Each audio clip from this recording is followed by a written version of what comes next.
যে নিষিদ্ধের আদেশটি দেওয়া হয়েছিল 1 আগস্ট, এটি প্রত্যাহার হয়নি, এটি বাতিল হয়েছে। এই বাতিলটা যে কারণে ওনারা নিষিদ্ধ করেছিলেন, সবগুলো রিপোর্টে একই ধরনের রিপোর্ট এসেছে যে সন্ত্রাসী কর্মকাণ্ডের সঙ্গে জড়িত এই ধরনের কোনো বিশ্বাসযোগ্য কোনো কিছুই কেউ খুঁজে পাননি। না ডিজিএফআই পেয়েছেন, না এনএসআই পেয়েছেন, না এসবি পেয়েছেন, না রিভিউ প্যানেল পেয়েছে। এই দরখাস্তের প্রেক্ষিতে ডিজিএফআই, এনএসআই এবং এসবির রিপোর্ট তলব করা হয় এবং 3টি এজেন্সি থেকে রিপোর্ট স্বরাষ্ট্র মন্ত্রণালয়ে জমা হয়। এই 3টে এজেন্সি জামায়াত শিবির সন্ত্রাসী কর্মকাণ্ডের সঙ্গে জড়িত মর্মে যে অভিযোগ করা হয়েছিল, এই মর্মে তদন্ত সাপেক্ষে কোনো সত্যতা খুঁজে পায়নি। তারপরে নতুন সরকার ক্ষমতায় আসার পর জামায়াতে ইসলামী সেক্রেটারি জেনারেলের স্বাক্ষরিত একটি দরখাস্ত দায়ের করে পুনর্বিবেচনার জন্য। এই দরখাস্তটি 22 আগস্ট 2024 তারিখে দায়ের করা হয়।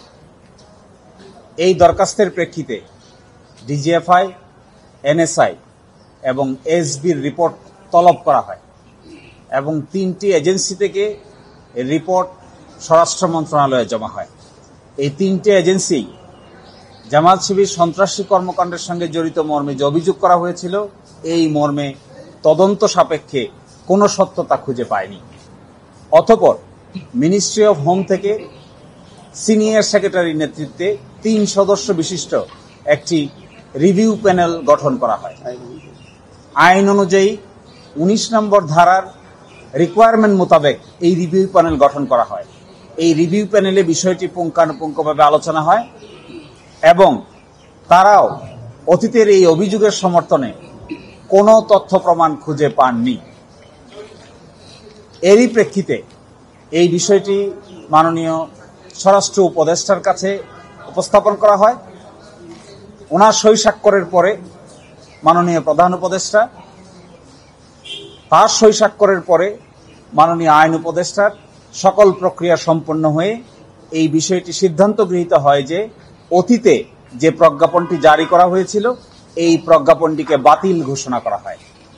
কিছুক্ষণের মধ্যেই, অল্প সময়ের মধ্যেই আপনারা এই সিদ্ধান্তের গেজেট আপনাদের দেখতে পাবেন, ওয়েবসাইটেও দেখতে পাবেন, আপনাদের কাছেও সেটা অ্যাভেলেবল হবে।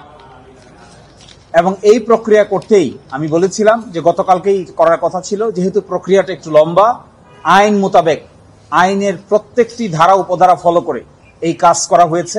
আমরাও চেয়েছি আইনের কোনো ব্যত্যয় যেন না হয়, আইন মানতে যেন কারো কোনো আপত্তি না থাকে এবং আইনের ক্ষেত্রে যেন কেউ কখনো বলতে না পারে যে জামায়াত ইসলামী আইনের বাইরে কাজ করেছে। এই জন্য প্রতিটা পদক্ষেপ সূক্ষ্মভাবে সম্পন্ন করতে গিয়ে কিছুটা সময় লেগেছে।